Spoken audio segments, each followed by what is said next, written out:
Hello viewers, welcome to the second interview with the grudge game between Slug and Mule.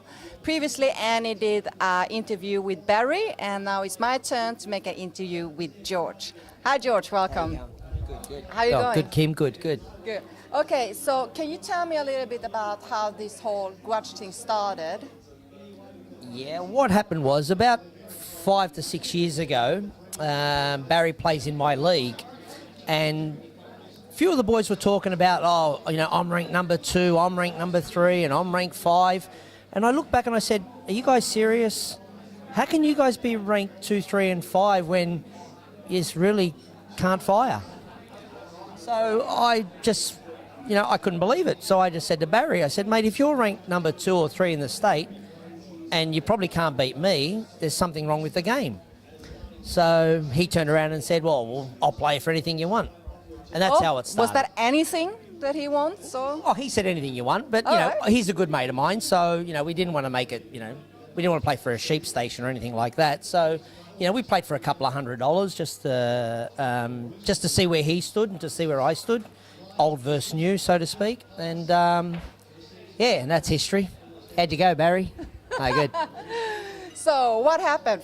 This was 5 years ago, right? Yes, okay. 5 years ago. And which one of you won 5 years ago? I beat him in the 8-ball and the 10-ball. Mm-hmm. I pretty much gave him the 9-ball because I don't like 9-ball. And I said to him before the game, Barry, you can have the 9-ball. He said, no, let's play it. Looks good for the camera. So basically he beat me, I think it was 9-3, he reminds me, in the 9-ball, which is fine by me because you only got to win 2 out of the 3 sets, so that's good. So, yeah. So your strongest game is the 8-ball? Yeah, I prefer 8-ball. 8-ball. Okay. Yeah. Why do you prefer the 8-ball? 8-ball's a bit of skill. You got your balls. They've got to pot their balls. 9-ball and 10-ball's a little bit. 9-ball especially, you can fluke balls. That's no good. And you can pot 1 to 8, miss the 9, and they pot the 9 and they win the game. They pot 1 ball, they win. Yeah. I don't like that.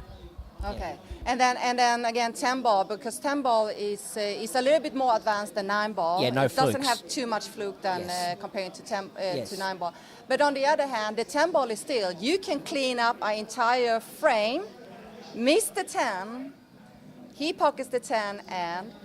It does create, yes, it's the same scenario as a 9-ball, but in 9-ball you could put the 2 onto the 9 and you win. No skill.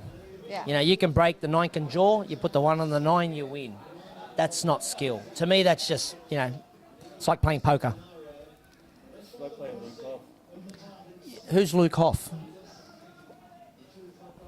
So, so between these 3 games, how do you see the scores evolving during these games? Well, Barry says that he's improved in the last 5 years. Since the last 5 years? Yeah. And how about your game? And he has improved. I go to tournaments just for fun, and I watch Barry, and he's like, chalks his cue and, sands it. Is he a thinker? Oh, he loves it. He's like, he thinks it's the be-all and end-all of everything. Okay. Bit like Greg Email Jenkins. They're the same. I treat them the same. They're so professional at what they do, which is great. Don't get me wrong. I'm not, that's the way the game's played, and that's the way it should be played if you're playing overseas with the professionals. But when you're playing, in the local games here, nah. So he has a lot of strategy in his game. Yeah, This way he of, does this way, think the a way lot. of thi- Yes, he think a lot. yeah. And he does. He puts a lot of time and effort into it, which is fantastic. It's good.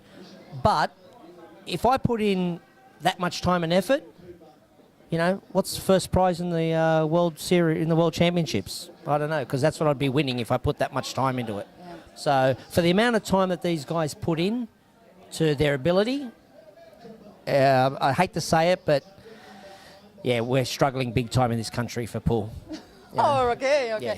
So for Barry and him as a person, on both as a player and his way to play and the way of the sportsmanship and everything, Yes. what is the qualities that you would admire most about Barry? Oh, well, the thing I like about Barry when it comes to pool is that he tries.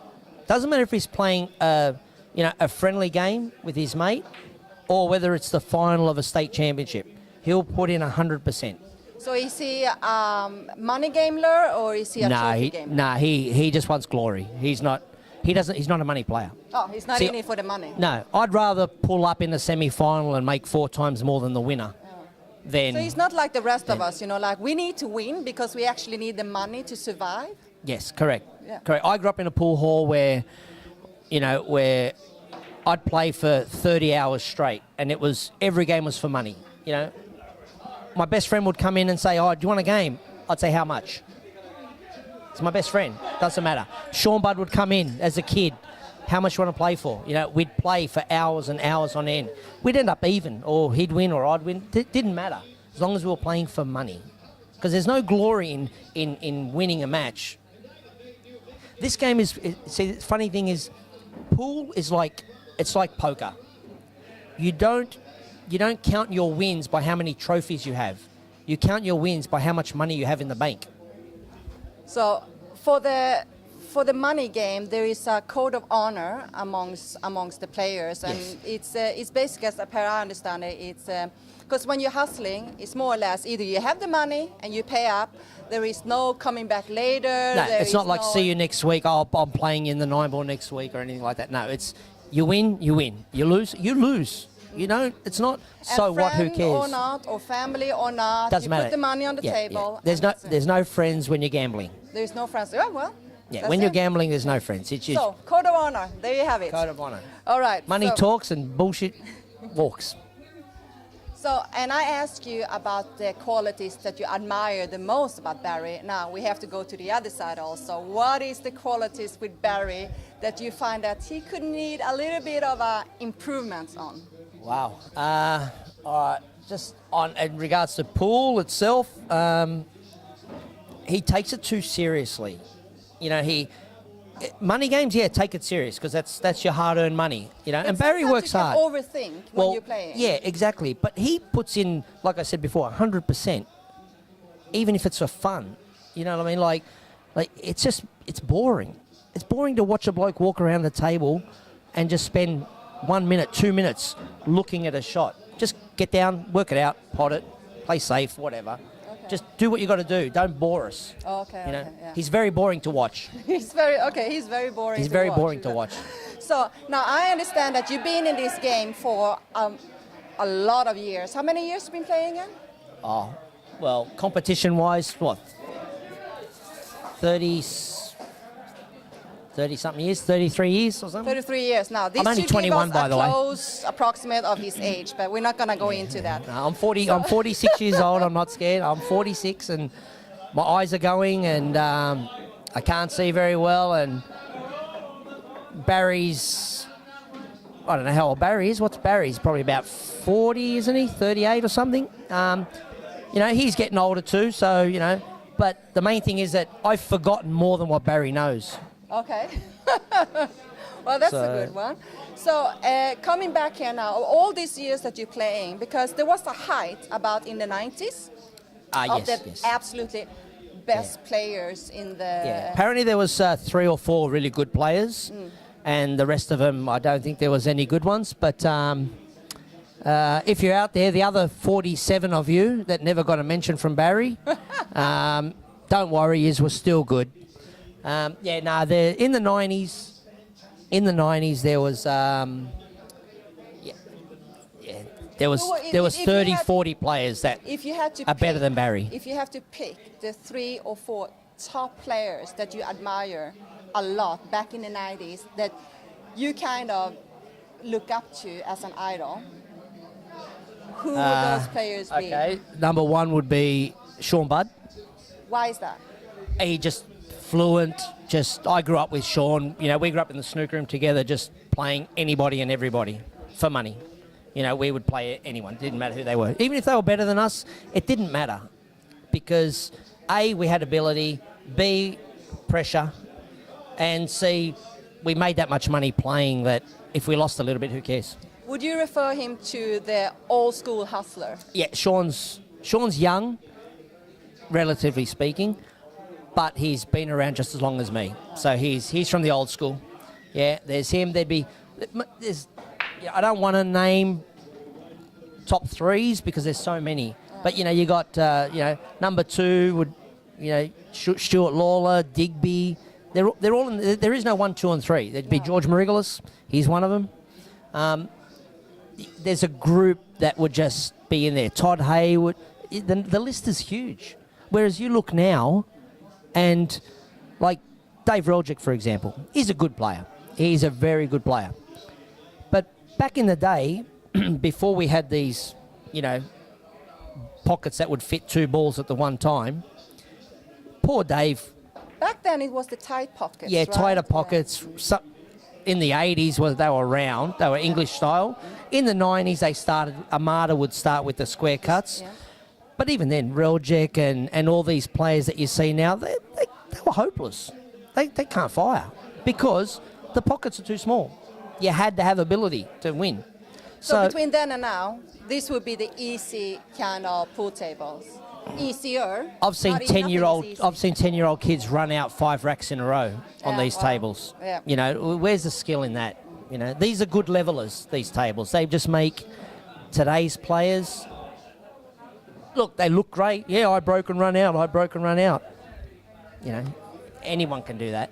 Back in the days now, if you don't think about, oh, he's an excellent pool player, if you think about the person himself, back in the days for the 90s, is there any player, regardless if he's really good or if he was an average player, that actually stood out, somebody that you would remember and take with you to the grave as long as you live? From the 90s? Yes.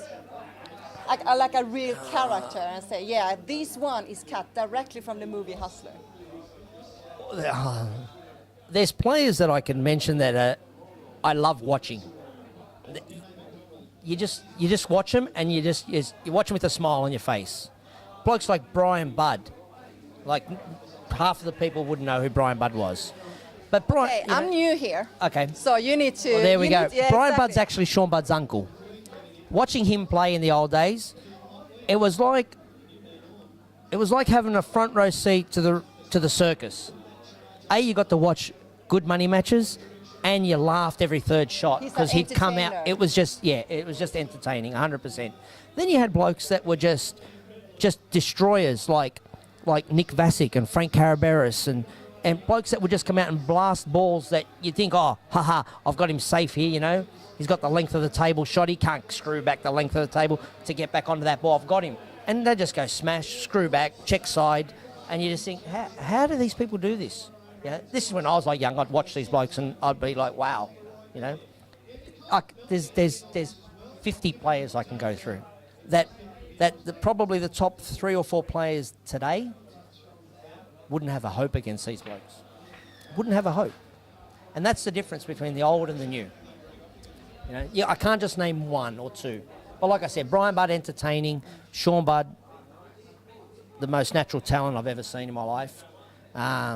Michael Tillman, if you're out there, Michael, I love you, brother, but hand yourself in. Michael Tillman, there was Chris Millen, God rest his soul. There's so many, So what we need you to do, all the viewers, need you and Barry to actually bring back a combination of all these players. We need to see skills, we need to see entertainment, and we need to have a good laugh. That would be good. Well, I'll be laughing because I reckon after the first set when Barry's sitting there shaking like a 2-year-old poodle, I think Barry will be sitting there thinking, what have I done again? How did I fall for this again? But, that's just Barry. I love him. He's all right. It was a great time talking to you. We need to wrap this up a little bit. Yes, we do. Any final last advice for Barry? Barry, I still haven't practiced since the last time we played, but I don't think I need it. Sorry, brother.